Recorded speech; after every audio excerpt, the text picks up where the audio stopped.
जी बिल्कुल पीके जी। और दूसरे सवाल की तरफ बढ़ने से पहले मैं हमारे लिसनर्स को बताना चाहूंगी कि अगर आपने रियल एस्टेट से रिलेटेड कोई भी सवाल पूछना है पीके जी से, आप पूछ सकते हैं स्टूडियो में कॉल करके।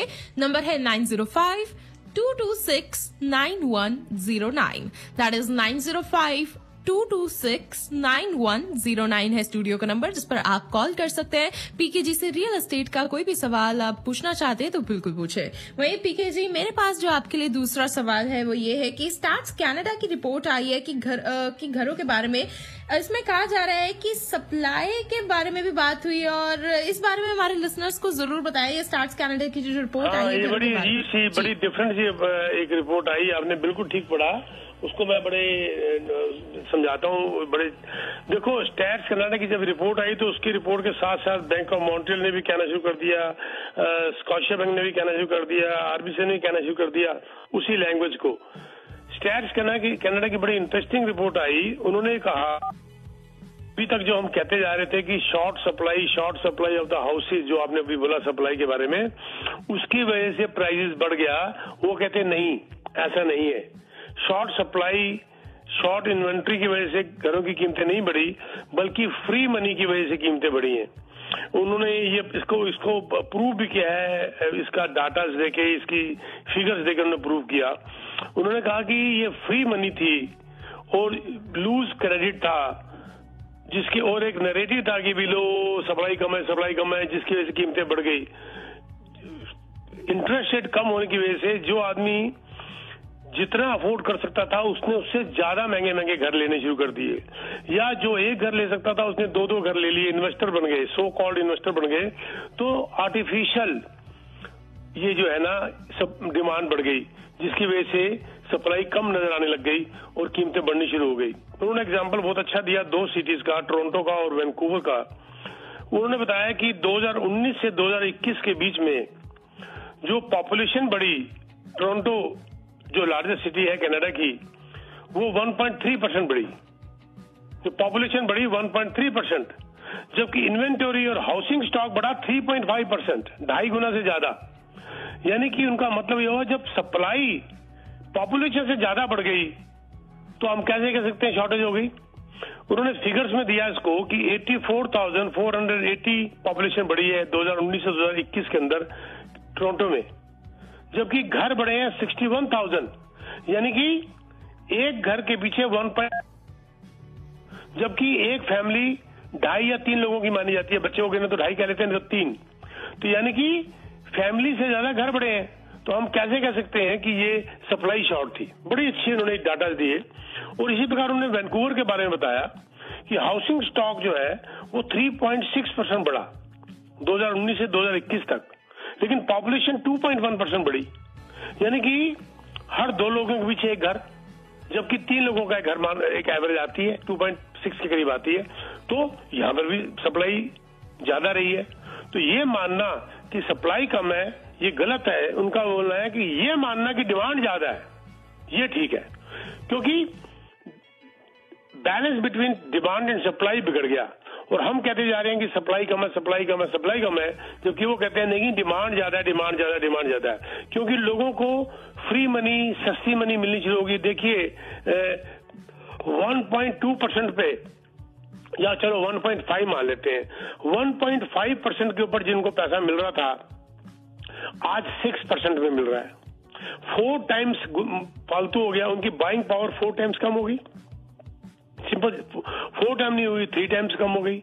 तो नेचुरली, और जो लोग ले सकते थे, जिन्होंने ले लिया और अपनी हैसियत के हिसाब से ले लिया, वो तो अभी भी परेशान है, पर दुखी है, पर एक वो सिचुएशन में नहीं है जहां पर उनको घर बेचना पड़े। पर जिन लोगों ने अपनी हैसियत से ज्यादा महंगा ले लिया, ये सोचकर अरे इतनी से तो इंस्टॉलमेंट है ले लो, आज जब उनको इंस्टॉलमेंट 3 गुना ज्यादा देनी पड़ रही है तो वो उनकी नींद उड़ गई। मैं हमेशा कहता था, मेरे शोज निकाल के देख लीजिए, मेरी वेबसाइट में जाइए, जाके मेरे पीके सबरवाल teamsabarwal.com के शो में जाइए, वेबसाइट में जाइए, और मेरे किसी भी डेट का कोई शो निकाल के सुन लीजिए। मैंने हमेशा कहा है, by the price not the payment. हमेशा मैंने कहा है by the price not the payment, यानी कि आप कितने का घर खरीद रहे हो इसके ऊपर ध्यान ज्यादा दो बजाय इसके कि कितनी पेमेंट कर रहे हैं पर मंथ, क्योंकि पेमेंट तो कभी भी बढ़ जाएगी। फॉर एग्जाम्पल, अगर आपका 3 कमरे का बेडरूम आपको सूट करता था तो 3 कमरे के बेडरूम में रहिए ना आप, 3 बेडरूम के घर में रहिए आप। 3 बेडरूम का अगर घर सूट करता है तो 3 बेडरूम का घर में रहिए। आपने कहा अरे 1000 तो दादा महीने की किस्त है, 4 बेडरूम वाला ले लो, तो आपने क्या किया, बाय द पेमेंट किया, बाय द प्राइस नहीं किया। अब अगर आपने बाय प्राइस किया होता, ये लिया होता, तो आज आपको ऊपर इतना असर ना होता। अपने हैसियत से ज्यादा बड़ा ले लिया और आज पेमेंट्स बढ़ गई, तो अब हम रोते फिर रहे हैं। आज हम कहते फिर रहे हैं सरकार का ये कसूर है, बैंक ऑफ कनाडा का ये कसूर है, इकोनॉमी का ये कसूर है, ये हो गया, इन्वेस्टर ने ये कर दिया, उसने ये कर दिया, फलाने कर दिया। हम अपने आप को देख नहीं रहे कि हमने क्या कर दिया, अपने अंदर तुम देख ही नहीं रहे कि हमने क्या कर दिया। By the price not the payments वाली बात आज सामने आ गई। तो ये जो है क्यों इसकी वजह से कीमतें बढ़ गई, क्योंकि हर आदमी ने खरीदना शुरू कर दिया। जो नहीं खरीद सकता था उसने खरीद लिया, और जो खरीद सकता था उसने बड़ा खरीद लिया। जो 1 खरीद सकता था घर उसने 2 ले लिए, तो 2 ले सकता था उसने 4 ले लिए। आज जो अपनी हैसियत से ज्यादा खरीद चुके हैं वो परेशानी में आ गए, सारे सब परेशानी में आ गए। पर जो अपने हैसियत के हिसाब से जिसने लिया, ठीक है, परेशानी उसको भी हुई है पर उतनी नहीं हुई। तो ये मेरा मानना है कि ये जो रिपोर्ट आपने देखी स्टैट्स कनाडा की, इसके ऊपर बैंक ऑफ मॉन्ट्रियल ने भी कहा कि ये जो पिछले 20 साल से जो प्राइस बढ़ रहे हैं लगातार, इसका कारण यह है कि 2021 के बाद 2001 के बाद आज इंटरेस्ट रेट ने उस लेवल को टच किया है। 20 साल से हम कम इंटरेस्ट रेट देखते आए और जिसने घरों की कीमतों को बढ़ा दिया। देखिए, स्कॉशिया बैंक की एक रिपोर्ट आई थी जो मैंने पिछले हफ्ते कही थी कि interest rates need to surge higher to stabilise housing. Scotia Bank ने ये बात कही तो कई लोगों को बड़ी परेशानी हुई थी। ये इंटरेस्ट रेट बढ़ने से पहले की रिपोर्ट है कि इंटरेस्ट रेट ज्यादा होने चाहिए अगर आपने हाउसिंग को कंट्रोल करना है। तो ये बात आज प्रूव हो गई कि यस, कि ये इंटरेस्ट रेट जो अगर थोड़े से ज्यादा रखोगे तो और स्ट्रेस टेस्ट को ढंग से लागू करोगे तो ये अपने आप ये डिमांड एंड सप्लाई के अंदर बैलेंस बन जाएगा। ये आपकी जो आपने रिपोर्ट की जो बात करी, ये बहुत जबरदस्त रिपोर्ट आई, आंखें खुलने वाली बात हो गई है इसके अंदर। उन्होंने कहा, बड़ी इंपॉर्टेंट एक लाइन है जो कि मुझे रट गई, याद होगी, Canadian real estate prices have been driven by credit and narrative. Narrative क्या था? शॉर्टेज ऑफ सप्लाई, जबकि असलियत क्या थी? High demand. तो ये जो, लेकिन यस कुछ शहरों में है, कुछ म्यूनिसिपैलिटीज में है अभी भी शॉर्टेज है, क्योंकि लोगों का जो वो है एक किस्म से प्रेशर या जाना कुछ फेवरेट लोकेलिटीज में, फेवरेट सिटीज में होता है, तो किसी सिटीज की डिमांड बढ़ जाती है, किसी की कम हो जाती है, वो एक अलग बात है। लेकिन ये जो रिपोर्ट आई ये बहुत इंपॉर्टेंट। देखिए, मैं यहाँ पर एक बात और कहना चाहूंगा, the Bank of International Settlements, BIS जिसको कहते हैं, वो उसको कहते हैं central bank for central bank. उसने भी ये माना कि home prices across the world, अब वो पूरी दुनिया की बात कर रहे हैं, across the world surged due to rates being too low for too long. Interest rate बहुत कम और बहुत लंबे समय तक रह गया, जिसने कि घरों के प्राइस को पूरे वर्ल्ड में बढ़ा दिया, जगह पर इंटरेस्ट रेट कम था। और देखिए, बड़ी इंटरेस्टिंग बात, हमारे मैकलन साहब जो बैंक ऑफ कनाडा गवर्नर है, वो इस BIS के हेड रह चुके हैं, और वही BIS ये रिपोर्ट दे रहा है। यानी कि हमारे गवर्नर साहब के आगे से कोई बात छुपी तो नहीं हुई थी, उनको पता था ना। तो ये सारी बातें जो की जाती हैं, ये हम लोग एक लिमिटेड दायरे में सोचते हैं, ये लोग बड़े लंबे दायरे में सोचते हैं। ये लोग इकोनॉमी एज ए होल जो है वो मान के चलते हैं और उसको देखते हैं, उसका इंटरेस्ट देखते हैं। जबकि हम अपने हिसाब से, एक भूखी से पूछा 2 + 2, वो कह रहा 4 रोटी, वो भूखा बेचारा, वो तो रोटी कहेगा, ठीक है ना जी। और एक इन्वेस्टर को कहोगे घर जो खरीद रहा है 2 + 2, वो कहेगा 4 घर। तो हम अपने पॉइंट ऑफ व्यू से जवाब देते हैं, अपने तरीके से जवाब देते हैं और अपने तरीके से सोचते हैं, फिर हम ब्लेम देते हैं, बैंक ऑफ कनाडा ने ये कर दिया, सरकार ने ये कर दिया, म्यूनिसिपैलिटी ने ये कर दिया, इन्वेस्टर ने ये कर दिया, क्योंकि हम हर बात को अपने पॉइंट ऑफ व्यू से सोचते हैं। ये मेरा कहना है। ये रिपोर्ट बड़ी इंटरेस्टिंग और बड़ी आगे बातें तो उसके ऊपर बहुत ज्यादा है, लेकिन मैं इसको इतना लंबा खींचना नहीं चाहता, फिर वो लगता है कि जी मैं अपने पॉइंट ऑफ व्यू बताता जा रहा हूँ। दिस इज द रिपोर्ट जो कि बड़ी इंटरेस्टिंग लगी और विद फिगर्स उन्होंने लाके दे दी। जी गजल जी बिल्कुल पीके जी, वही हमारे बाकी लिसनर्स जो सुन रहे हैं उनको भी मैं बता दूं कि अगर आपने कोई भी रियल एस्टेट का सवाल पूछना है पीके जी से आप पूछ सकते हैं।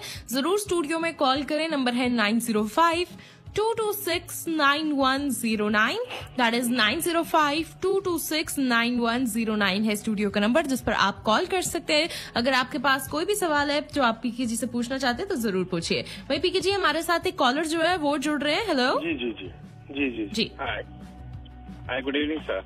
Good evening sir. सर मैं आपसे एक क्वेश्चन था। फॉर एग्जाम्पल एक कॉन्डो मैंने बुक कर रहा है।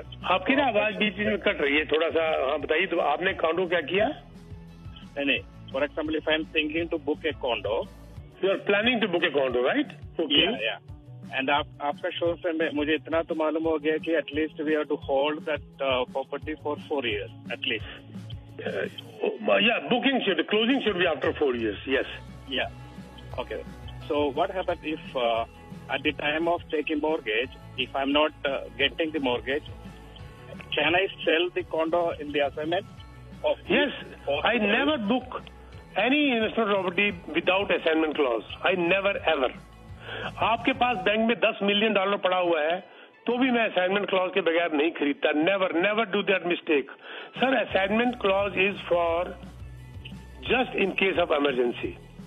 देखिए हालात बदल सकते हैं, किसी के डिवोर्स हो सकता है, डिसेबिलिटी हो सकती है, जॉब जा सकती है, ट्रांसफर हो सकती है, बहुत कुछ हो सकता है। इसीलिए असाइनमेंट क्लॉज के बगैर मत बुक करिएगा कुछ भी। एक बात यहाँ पर आपको बता दूं बड़ी इंपॉर्टेंट, अक्सर लोग कह देते हैं there is assignment clause, assignment clause, assignment clause, पर असाइनमेंट क्लॉज को ध्यान से पढ़ लीजिए, उसके अंदर फाइन प्रिंट क्या है। अक्सर लोगों को नहीं पता चलता असाइनमेंट क्लॉज। हमारे यहाँ पर पूरी टीम बैठती है और हम बड़े क्लियर तरीके से समझाते हैं you are free to go head, you are okay. लेकिन कई यार असाइनमेंट क्लॉज के अंदर जैसे फॉर एग्जांपल उसने ये डाल दिया कि आप असाइनमेंट क्लॉज को ऑक्यूपेंसी से 60 डेज के अंदर नहीं असाइन करा सकते। It has to be more than 60 days. आपने वो क्लॉज पढ़ा ही नहीं और जब 45 डेज रह गए और आपने कहा जी असाइनमेंट कर दो, बिल्डर ने रिफ्यूज कर दिया, no we are not doing assignment. 85% of the property should be sold. Then only it is allowed. There are too many things. Best ये रहेगा कि आप हमें कॉल करिए, मुझे टेक्स्ट मैसेज डालिए, have a meeting with me, I will explain you all ins and outs, so you should take the informed decision. जल्दबाजी मत करिए। जब हम सब्जी खरीदते हैं उसको भी चुन चुन कर खरीदते हैं, सोच समझ के खरीदते हैं, और घर हम खरीद लेते हैं ऐसे ही किसी के कहने से भी, जबकि that is your life and death. तो पूरी आपकी हार्ड एंड मनी है। तो यस, तो आपको असाइनमेंट क्लॉज के बगैर नहीं लेना चाहिए। सही है, असाइनमेंट क्लॉज है तो भी if it is this is for my principal property, तो मैं असाइनमेंट क्लॉज में भेज देगा तो what effect is going to get place this one, तो टैक्स ज्यादा देना पड़ता है। Very nice sir. देखिए आपका नाम क्या है? सुभाष सर। सुभाष, देखिए you have to justify to CRA. You have to prove to CRA that you are a genuine buyer and your genuine requirement was principal home. Then, see, listen one thing. आप assignment में अगर बेच देते हैं तो rules पहले भी थे पर लागू नहीं होते थे, पर अब CRA लागू करता है। You will not be charged capital gain. You will be charged full business income plus HST on top of it, which comes to approximately 60% of your income goes. But if you can prove that you were a genuine buyer, principal home आपने लिया था लेकिन हालात बदल गए and you had no choice but to sell it, then yes, ये आप पे लागू नहीं होता। यहाँ पर मैं आपको एक बात बता दूं कि I am not a lawyer, I am not an accountant, I am just discussing out of my experience. So just my advice to you is take a second opinion. I'll give you some examples, boss. मान लीजिए सुभाष आपने एक घर book कराया, studio, छोटा सा studio book कराया 400 square feet का, और आपकी फैमिली जो है वो 4 लोगों की है, आप, आपकी वाइफ और 2 बच्चे। आप जस्टिफाई नहीं कर सकते CRA को कि ये मैंने स्टूडियो बुक किया था फॉर माई प्रिंसिपल होम, क्योंकि nobody will believe that even there is no even not one bedroom. How can you book it for a principal home with 4 people there? Is it correct, sir? Yes. Am I right? Yes. Number Right. 2 example I'll give you. Suppose your income is 100,000 and you're buying it for principal home. So maximum mortgage you can get is 500,000. Suppose you pay 20% down, so you can go maximum up to $600,000 investment. उसको आप you can justify कि I'm renting it now, my income 100,000 justifies investment of 600,000 with 20% down payment which you have. Yes, clear, you're okay. Nobody can deny if tomorrow your job goes or you got transfer or you lose a job or you have transferred somewhere else, you can very well prove it that my intentions were genuine. लेकिन सुभाष आपकी income मान लीजिए 100,000 है और आपने 1 million का घर book कर लिया और you don't have money in your bank more than 100,000, how can you prove to CRA that it was a genuine case? Am I correct? Correct, sir. So these are few things which are very important. But if you already have your house and your mortgage in that house justifies your income, then yes, you can get more than that, because in that case your rental income, half of the rental income will also be counted. When your half of the rental income, suppose your rent is 4,000, 2,000 per month, 25,000, that will be also treated as an income. तो उसकी calculation different हो जाती है. तो मेरा मतलब कहने का ये है कि किसी एक्सपर्ट के साथ बैठिए, सारा प्लान करके इन्वेस्टमेंट करिए and you will be happy, no worries at all. कहते हैं कहावत है गजल, जबकि आप तो पंजाबी आप समझ जाओगे, स्वाजी लैंग्वेज ये मेरी समझेंगे नहीं. कमसिन की दोस्ती जी का जंजाल, सुना हुआ नहीं आपने? कमसिन की दोस्ती जी का जंजाल मतलब एक बुद्धू से दोस्ती करोगे सिरदर्दी ले लोगे, एक बेवकूफ से सलाह लोगे तो अपने आप को परेशानी में डाल दोगे. Talk to a professional and take informed decision. Okay Subhash? Okay जी, थैंक यू जी. Yeah you can text me any time 647-299-4757, 647-299-4757. We can have a meeting and we never call back. I spend 45 minutes per person. Then you can go home and take your own decision. We'll never call you back. Okay? Thank you so much, sir. Thank you. Thank you. Ji PK जी, इनकी बात, सुभाष जी की बात के ऊपर मुझे एक बात और याद आई. ड्यूरेशन की जो बात कर रहे थे, लॉन्ग टर्म, 4 ईयर क्लोजिंग, इसके ऊपर मैं एक एग्जांपल देता हूँ. सपोज इनके पास ऑफर आती है किसी बिल्डर की या किसी एजेंट की या किसी की भी कि हम आपको 2% डिस्काउंट देते हैं, 1 million का घर है, हम आपको 2% डिस्काउंट, 20,000 डिस्काउंट देते हैं और आप इसकी क्लोजिंग 1 साल में करा लीजिए. I would counter offer to the builder, you charge 2% more and give me one year extra closing. मेरे से आप 2% डिस्काउंट देके जल्दी क्लोजिंग कराना चाहते हो, मैं आपको 2% एक्स्ट्रा दे दूंगा, 4 साल के बजाय मेरे को 5 साल की क्लोजिंग दे दो. ये बातों में मत आना बिल्डर्स की कि इतना डिस्काउंट मिल गया, ये मिल गया, वो मिल गया, क्लोजिंग जल्दी करा लो, क्योंकि उनकी इन्वेंटरी निकल नहीं रही, उनका माल बिक नहीं रहा, वो आपको डिस्काउंट देके फंसाना चाहते हैं.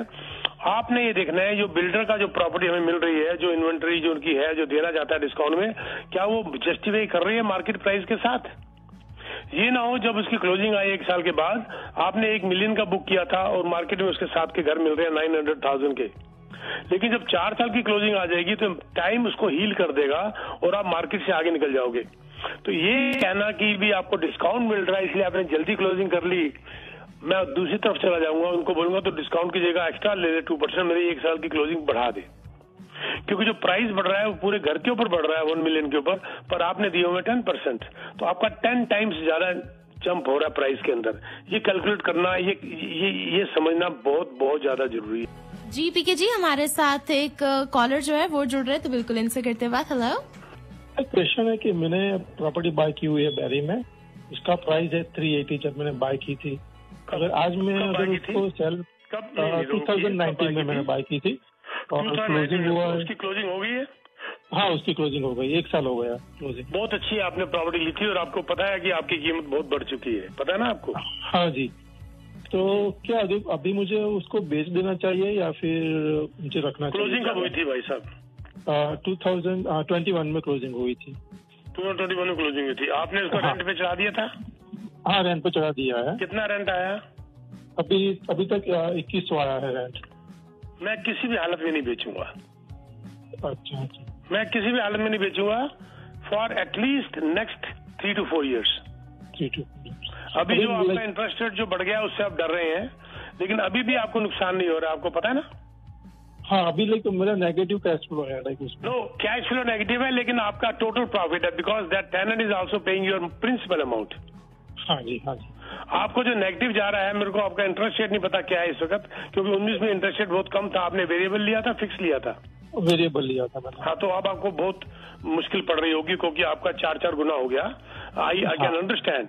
लेकिन आपका कैश फ्लो, ये छोटी सी प्रॉपर्टी है 380, इसका आपने 80% लिया था, लगभग 2,80,000 के करीब आपने लिया था इसके ऊपर मॉर्गेज, राइट? हाँ तो जी, हाँ जी। अभी आपका कैश फ्लो सर बहुत मामूली सा नेगेटिव जा रहा है, 300 के आसपास मेरा अंदाजा है, क्योंकि मेरे को आपका इंटरेस्ट रेट नहीं पता। लेकिन आप एक बात ये भी तो सोचिए, आपका प्रिंसिपल जो कर्जा है वो भी महीने का 700 उतर रहा है। तो आपका एक तरह से प्रॉफिट में जा रहे हो, पर कैश फ्लो माइनस है, लेकिन जो कीमत बढ़ रही है वो भी आपकी है। अगर मान लीजिए 5% भी कीमत बढ़ जाती है तो आपके साल के 20,000 बढ़ गए, और अगर आपको $300 भी महीने का कम पड़ रहा है तो 3600 कम हुए, तो फिर भी आप 16,400 प्रॉफिट में जा रहे हो। प्लस जो आपका कर्जा उतर रहा है वो भी आपका प्रॉफिट है, 700 के हिसाब से साल का 8,000। तो you are not in loss. If you can afford to carry, please carry for another 3 to 4 years। Thank you so much sir. Thank you. आपको क्लियर होगी बात वैसे? हाँ जी, हाँ जी। जी बिल्कुल पीके जी, इस समय हमारे साथ जयेश जी जो है वो भी जुड़ चुके हैं, उनको भी एक सवाल पूछना है आपसे। जी जयेश जी। हाँ पीके साहब जी, अभी मैं इन्वेस्टमेंट करना चाहता हूँ, मगर कैश फ्लो नेगेटिव होगा, मगर I want to invest in town house और out of the GTA, that's fine. Yeah, that's very fine if you can commute. Very fine, but I would strongly recommend to go for resale if you can afford. Outskirt तो आपका cash flow minus नहीं होगा, क्योंकि pre construction के अंदर town home आपको 1.5-2 साल में मिल जाता है, और वो आपको इतना कीमत नहीं बढ़ेगी जितनी मार्केट की चल रही है। आपको 4 साल की क्लोजिंग कोई बिल्डर नहीं दे रहा टाउन होम के अंदर, और इसीलिए आपको या तो रीसेल भी लेना पड़ेगा या फिर उसको कड़वा घुट पी के उसकी क्लोजिंग करा के उसको अगले 2 साल के लिए और होल्ड करना होगा पॉजिटिव कैश फ्लो लाने के लिए।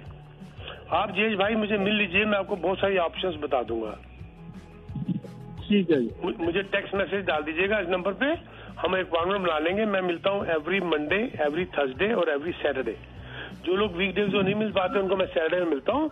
आपको मैं अच्छी तरह समझा के आप घर जाइएगा, फिर आराम से सोचिए। अगर आपका भी कोई जानने वाला रियल्टर है, बेशक उससे काम कर लीजिए, मुझे कोई नहीं, मुझे शौक है इस बात का, आप बेशक मिल लीजिएगा मेरे को। ठीक है? ठीक है, ठीक है जी। बिल्कुल पीके जी, इस समय हमारे साथ अरहम जी जो है वो भी जुड़े हैं, इनको भी आपसे एक सवाल पूछना है। जी अरहम जी।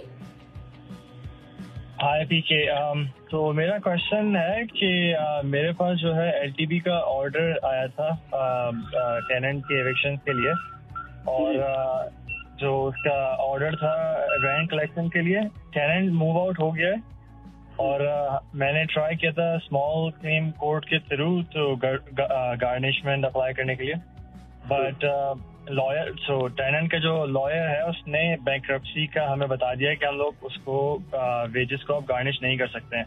हाँ, तो मेरा ठीक बात है, बैंक्रप्सी के अंदर नहीं कर सकते जी। अच्छा हाँ, मेरा क्वेश्चन है कि अगर लाइक टेनेंट ने जो अपना प्रपोजल जो फाइल किया है वो जुलाई 22 है, but court date order for that outstanding rent is after that date. जो मर्जी हो जाए, एक बंदा बैंक्रप्ट हो गया, आप क्या कर लोगे? नहीं कर सकते कुछ भी। ओके, तो अब देखो बैंक्रप्ट हो गया, उसका है ही कुछ नहीं, क्या कर लोगे आप? ठीक है ठीक है ठीक है। उसके अंदर जो है बैंक्रप्सी के अंदर तो कुछ भी नहीं कर सकते, थोड़ी सी एडजस्टमेंट प्लस माइनस की जो बचेगी वो करोगे, पर वो टेनेंट था उसका होगा ही कुछ नहीं सर। अब यही मानिए कि चलो जी आप other side of the river खड़े हैं, एटलीस्ट आप एक ऊंचे कदम में खड़े हैं, आप नहीं लेने हैं ना कि देने हैं, यही आप शुक्र मानिए खुदा का, ऊपर वाले का। और क्या कर सकते हैं? कितना पैसा लेना था सर आपने? $20,000। सॉरी 20,000, 20,000। हाँ, तो इतना लेट हो गया फैसला होने में, इतना टाइम लग गया? जी। कितना टाइम लगा कोर्ट के अंदर आपको? ऑलमोस्ट लाइक 1.5 years लगे।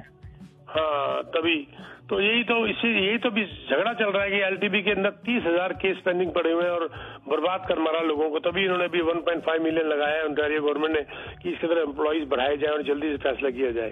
पहले 2-2 महीने में फैसला, 1.5 साल लग रहा है, 8-8 महीने की तो डेट मिल रही है। बिल्कुल ये दुखी हो रही है। इसमें टेनेंट भी परेशान है और लैंडलॉर्ड भी परेशान है। कई जगह लैंडलॉर्ड परेशान है आप जैसे, और कई जगह टेनेंट परेशान है जिनको लैंडलॉर्ड ने जिसे कहते हैं उनकी तरफ जो केस जाता है वो डिले हो गए। तो ये तो बड़ा दुख हुआ, गलत हुआ। लेकिन सर चलो ये मान के चलो कि खुदा ने आपको इस लायक बनाया कि आपके किसी ने 20,000 मार लिए तो फिर भी आप स्टैंड है, क्या कर सकते हैं। लेकिन वॉच करिए, मुझे डाउट है कई बार बैंक्रप्सी का पेपर मांगिए, उनके पीछे जाइए, अपने लॉयर को पकड़िए, पैरालीगल को।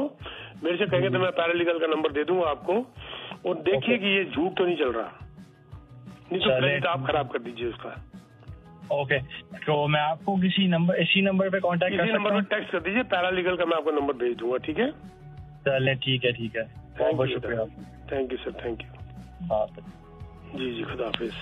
जी बिल्कुल। हमारे कोई और अगर लिसनर कॉल करना चाहते हैं स्टूडियो में, किसी के पास रियल एस्टेट का सवाल है, तो आप पीके जी से जरूर पूछ सकते हैं। कॉल कर लीजिए स्टूडियो में 905-226-9109 पर। दैट इज 905-226-9109 स्टूडियो का नंबर है जिस पर आप कॉल कर सकते हैं। जी गजल, मैं निकलते बस बताना चाहता हूँ कि for any real estate need one window service हमारी पूरी टीम है।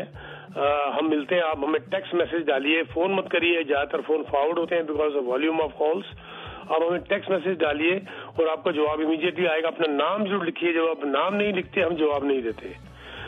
आप टेक्स्ट मैसेज डालिए मिलने के लिए 647-299-4757। I repeat 647-299-4757। यहाँ पर मुझे आप टेक्स्ट मैसेज डालिए, मुलाकात करिए। एवरी मंडे, एवरी थर्सडे और एवरी सैटरडे हम मिलते हैं आपको, और अगले हफ्ते फिर मुलाकात होगी next Wednesday. Ghazal, it was nice talking to you. जी बिल्कुल वीके जी, आपको वैसे बता दूं हमारे साथ 2 कॉलर्स और हैं, तो इनको भी आप एक बार बता दें कि आप नेक्स्ट वेडनेसडे आएंगे, या फिर अगर आपके पास टाइम है, अगर आप कॉल लेना चाहते हैं तो आप मुझे बता दीजिए। चलो एक ले लीजिए कॉल। चलिए ठीक है। हमारे साथ एक रंधावा जी जुड़े हुए हैं, तो बिल्कुल इनसे बात कर लेते हैं। जी रंधावा जी। हेलो जी PK ji, how are you doing? Good, thank you Randhawa ji. जी मैं आपका हर वक्त शो सुनता हूँ, वेरी गुड। आप बहुत ही अच्छा, आप जो भी करते हैं बहुत अच्छा होता है रियल एस्टेट के बारे में। तो मेरा आपसे क्वेश्चन है, मेरी एक प्रॉपर्टी है ब्रैम्पटन में, राइट? तो वो रेंटल प्रॉपर्टी है, तो उसमें टेनेंट रह रहे हैं, तो मेरा भी प्लान था उसको बेचने का, राइट? जी। तो अगर मैं उसको एविक्शन उसको कह देता हूँ कि मैं बेच रहा हूँ तो प्रॉपर्टी, तो उसका क्या होगा? उसका क्या आप लगता है कि वो ना जाए तो क्या? आप कॉपी पेंसिल पकड़िए हाथ में, मैं आपको बताता हूँ क्या डिफरेंट तरीके हैं। पहली बात, आप प्रॉपर्टी अगर बेच रहे हैं तो ध्यान रखिएगा कि आपको प्रॉपर्टी बेचनी ही पड़ेगी, क्योंकि वो रिटर्न प्रूफ मांगेगा। और अगर आपने उसको नहीं बेची तो आपके बहुत बड़ा केस बन सकता है, $1 लाख तक पेनल्टी जा सकती है। नंबर 2, पहले उसको बात करिए, वर्बली बात करिए। अगर वो तैयार हो जाता है तो उससे फॉर्म का नाम है N9। N9 फॉर्म होता है जब टेनेंट वॉलंटियर करता है कि मैं जा रहा हूँ, उससे डेट लिखवा लीजिए, और उसके बाद उसके जाने के बाद घर को बेचिए। अगर वो कहता है कि नहीं मैं नहीं करता, तो एक नेक्स्ट फॉर्म होता है जिसको कहते हैं N11 का मतलब होता है म्यूचुअल, दोनों ने फैसला कर लिया, टेनेंट ने और लैंडलॉर्ड ने, कि वो टेनेंट खाली कर रहा है। उसके जाने के बाद फिर घर बेचिए। कई बार इसको कैश फॉर कीज भी कहते हैं, कैश फॉर कीज, यानी खाली करने के लिए कई बार आप पैसे भी नेगोशिएट कर लेते हैं 2-4 हजार। 1 महीने का रेंट तो आपको देना ही पड़ता है। एलटीबी ने भी कह दिया अब आपको 1 महीने का रेंट देना पड़ता है उसको।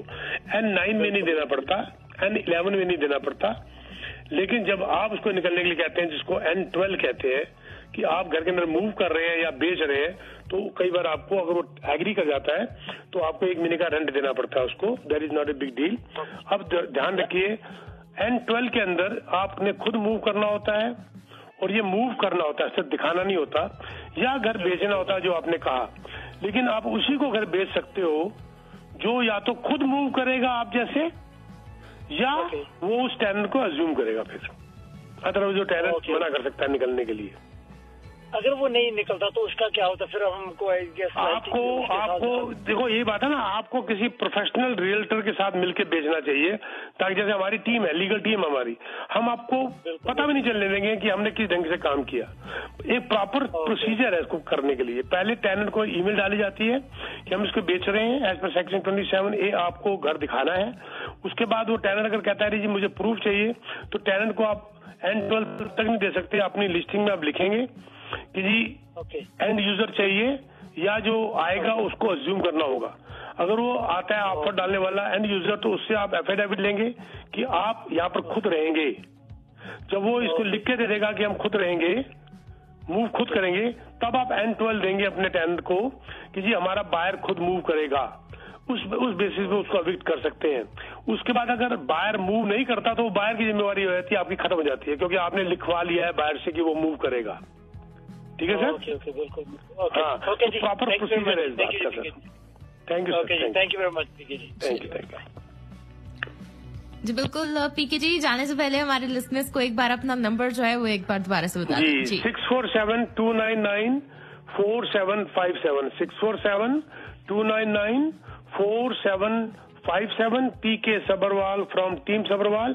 जिन भाई साहब को जो मैंने ये लीगल एस्पेक्ट बताया, मैं फिर क्लियर कर दूं कि मैं लॉयर नहीं हूं, मैं पैरालीगल नहीं हूं, मैं सिर्फ अपने एक्सपीरियंस से आपको बताता हूं। I encourage you guys to take second opinion. अपने लॉयर के वजह के, पैरालीगल के जाके, अकाउंटेंट के वजह के सलाह लीजिए। मैं सिर्फ आपसे अपना एक्सपीरियंस शेयर करता हूँ। Thank you very much Ghazal, bye bye. जी बिल्कुल, thank you so much PK ji हमारे साथ जुड़ने के लिए। Y media would like to thank you for joining us on radio YFM।